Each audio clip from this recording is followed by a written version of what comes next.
क्यों व्यर्थ की चिंता करते हो? किससे व्यर्थ में डरते हो? कौन तुम्हें मार सकता है?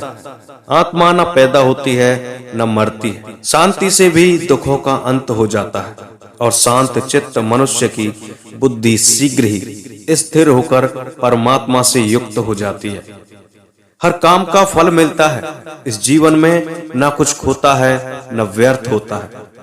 विषयों का चिंतन करने से विषयों की आसक्ति होती है। आसक्ति से इच्छा उत्पन्न होती है और इच्छा से क्रोध होता है। क्रोध से सम्मोहन और अविवेक उत्पन्न होता है। संयम का प्रयत्न करते हुए ज्ञानी मनुष्य के मन को भी चंचल इंद्रियां बलपूर्वक हर लेती हैं। जिसकी इंद्रियां वश में होती हैं, उसकी बुद्धि स्थिर होती है। जो भी मनुष्य अपने जीवन आध्यात्मिक ज्ञान के चरणों के लिए दृढ़ संकल्प में स्थिर है, वह सामान्य रूप से संकटों के आक्रमण को सहन कर सकते हैं और निश्चित रूप से खुशियां और मुक्ति पाने के पात्र हैं। जब तुम्हारी बुद्धि मोह रूपी दलदल को पार कर जाएगी, उस समय तुम शास्त्र से सुने गए और सुनने योग्य वस्तुओं से भी वैराग्य प्राप्त करोगे। केवल कर्म करना ही मनुष्य के वश में है, कर्म फल नहीं। इसलिए तुम कर्म फल की आसक्ति में ना फंसो तथा कर्म का त्याग भी न करो। तुम्हारा क्या गया जो तुम रोते हो? तुम क्या लाए थे जो तुमने खो दिया? तुमने क्या पैदा किया था जो नाश हो गया? न तुम कुछ लेकर आए, जो लिया यहीं से लिया, जो दिया यहीं पर दिया, जो लिया इसी ईश्वर से लिया, जो दिया इसी को दिया। जो मन को नियंत्रित नहीं करते, उनके लिए यह शत्रु के समान कार्य करता है। खाली हाथ आए और खाली हाथ वापस चले। जो आज तुम्हारा है, कल वो और किसी और का होगा या परसों किसी और का। तुम इसे अपना समझकर मग्न हो रहे हो। सुख दुख, लाभ हानि और जीत हार की चिंता न करके मनुष्य को अपनी शक्ति और कर्म के अनुसार कर्तव्य कर्म करना चाहिए। ऐसे भाव से कर्म करने पर मनुष्य को पाप नहीं लगता। जो हुआ वह अच्छा हुआ, जो हो रहा है वह अच्छा हो रहा है, जो होगा वह भी अच्छा ही होगा। तुम भूत का पश्चाताप ना करो, भविष्य की चिंता ना करो। वर्तमान चल रहा है। क्रोध से भ्रम पैदा होता है, भ्रम से बुद्धि व्यग्र होती है। जब बुद्धि व्यग्र होती है तब तर्क नष्ट हो जाता है। जब तर्क नष्ट होता है तब व्यक्ति का पतन हो जाता है। सम्मानित व्यक्ति के लिए अपमान मृत्यु से भी बढ़कर होता है। सभी प्राणी जन्म से पहले अप्रकट थे और मनुष्य मृत्यु के बाद फिर अप्रकट हो जाएंगे। लेकिन जन्म और मृत्यु के बीच प्रकट दिखते हैं। फिर इसमें सोचने की क्या बात? परिवर्तन संसार का नियम है। जिसे तुम मृत्यु समझते हो वही तो जीवन है। एक क्षण में तुम करोड़ों के स्वामी बन जाते हो तो दूसरे चरण में तुम दरिद्र हो जाते हो। शस्त्र आत्मा को न काट सकते हैं, अग्नि इसको जला नहीं सकती, जल इसको गीला नहीं कर सकता और वायु इसे सुखा नहीं सकती। जैसे मनुष्य अपने पुराने वस्त्रों को उतारकर दूसरे नए वस्त्र धारण करता है, वैसे ही आत्मा मृत्यु के बाद अपने पुराने शरीर को त्याग करने से ही प्राप्त करती है।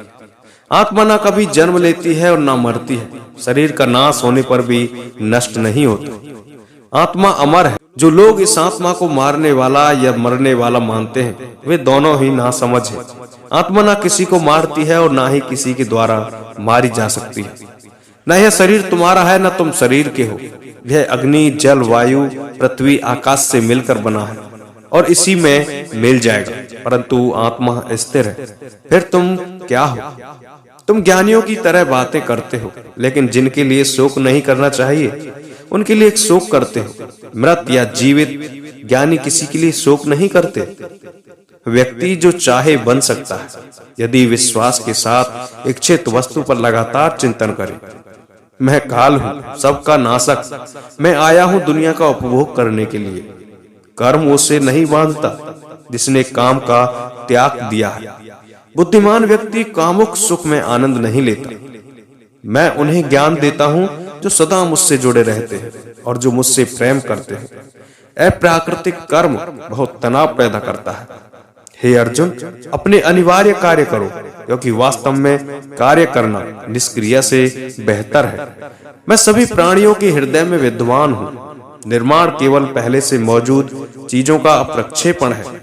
बुरे कर्म करने वाले सबसे नीच व्यक्ति जो राक्षसी प्रवृत्तियों से जुड़े हुए हैं और उनकी बुद्धि माया ने हर ली है, वह मेरी पूजा या मुझे पाने का प्रयास नहीं करते। मैं ऊष्मा देता हूँ, मैं वर्षा करता हूँ, मैं वर्षा रोकता भी हूँ, मैं अमृत भी हूँ और मृत्यु में भी मैं ही हूँ। जो इस लोक में अपने काम की सफलता की कामना रखते हैं, वे देवताओं की पूजा करते हैं। जब वे अपने कार्य में आनंद खोज लेते हैं, तब वे पूर्णता प्राप्त करते हैं। इंद्रियों की दुनिया में कल्पना सुखों की शुरुआत है और अंत भी, जो दुखों को जन्म देता है। कर्म योग वास्तव में एक परम रहस्य है। कर्म मुझे बांधता नहीं, क्योंकि मुझे कर्म के प्रतिफल की कोई इच्छा नहीं। करुणा द्वारा निर्देशित सभी कार्य ध्यान से करो। संदेह करने वाले व्यक्ति के लिए प्रसन्नता न इस लोक में है और न ही कहीं और है।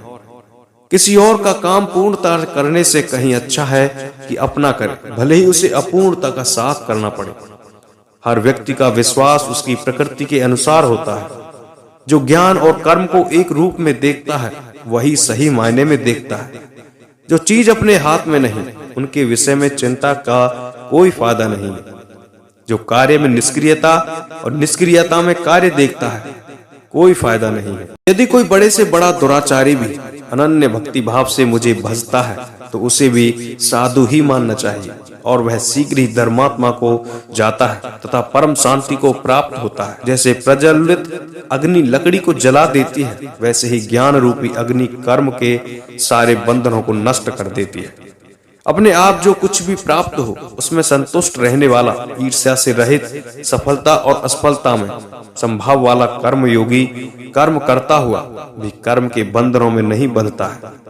जो आशा रहित है, जिसके मन और इंद्रियां वश में है, जिसने सब प्रकार के स्वामित्व का परित्याग कर दिया है, ऐसा मनुष्य शरीर से कर्म करते हुए भी पाप को प्राप्त नहीं होता। काम, क्रोध और लोभ यह चीजों को नरक की ओर ले जाने वाले 3 द्वार होते हैं।